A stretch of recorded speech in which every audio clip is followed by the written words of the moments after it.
We got 2 Monday night games here this week. I know. First one, Jacksonville Jaguars traveling to the Buffalo Bills. What's the matchup that matters here, Carmen?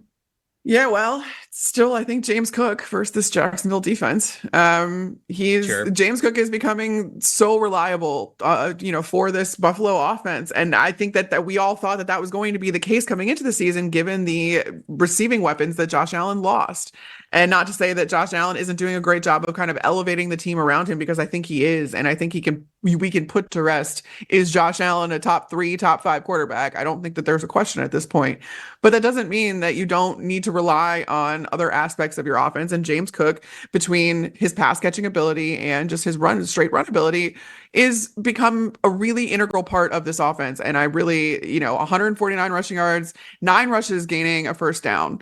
So that's the biggest thing, is James Cook is the one moving the chains for you. And you need to continue to do that. He's got 4 catches on 4 targets, I should say, 49 yards and a touchdown through the air as well. He is such a versatile piece. He is someone, again, that Buffalo relies very, very heavily on. And I think that's going to continue. So how does Jacksonville decide to contend with that? Because that requires a couple different guys. It's not just the defensive line up against a running back. It's the linebackers. It's perhaps the safeties coming down and making sure that he's not as much of a receiving threat as he has been through 2 weeks of the season. But I absolutely see that continuing. My matchup that matters is how the Jags play on third down, because we highlighted this in the grades release show that we did on Monday, but nothing in the Jags offense looks easy. And the problem is that it feels like it's something different every week. Either it's, they can't pass the ball past 10 yards. They won't pass the ball fewer than 10 yards. They can't run the ball a certain way. They can't run the ball a certain way, but they can't do this. The blocking is one side of the offensive line was bad this week. This side of the offensive line was bad this week. It's always something with Jacksonville. And that makes it very frustrating, because in the in-between, you say to yourself, we have guys that we love. Like, we have guys that we know can get it done. They just haven't gotten it done all together. They're such a streaky team, specifically when it comes to converting on third down. This team was not great at converting a third down last year. And this year, they're only converting on third down 26.3% of the time. That's 28th in the league. And they're going up against a Buffalo Bills team that is giving up third down conversions at a coin flips rate, 50%. That's 27th in the NFL. So this is your chance. This is your chance to be better on third down, to have more sustained drives, to get points. Like, I understand that you're on the road. It's a tough test here, but you've got to be better on third down. It's got to come down. It's got to come together in the downs and the moments that matter most. And for Jacksonville, that just has not happened really over the last half of last season going into this season. They're 1-7 in their last 8 games. Yeah. They're 1-7 in the last 8 games.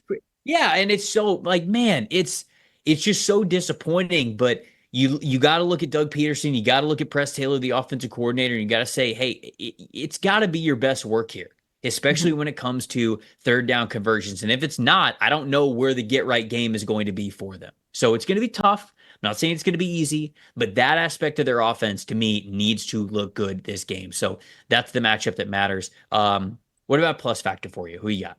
Yeah, I mean, on the opposite side of the coin, the Jacksonville defense needs to be good on crucial downs, just in general. So you look at Josh Allen, who has been very, very good on third and fourth down through 3 games. He's got an 82.1 PFF grade on third and fourth down. That ranks 7th among quarterbacks. And then you also have he's 8 of 14, 140 yards, 2 touchdowns, 2 big time throws, which is tied for first, again, on third and fourth down. So Jacksonville's defense needs to clamp down on third and fourth down, on top of this red zone situations and situations in the red area, because again, that's somewhere where the Bills have excelled this season so far, 6 of 9. In their 66.7%, I should say, tied for 4th in red zone percentage.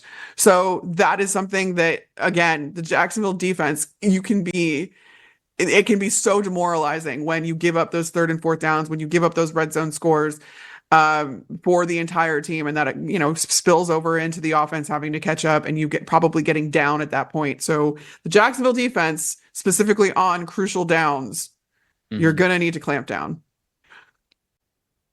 I would agree. My plus factor here, Von Miller.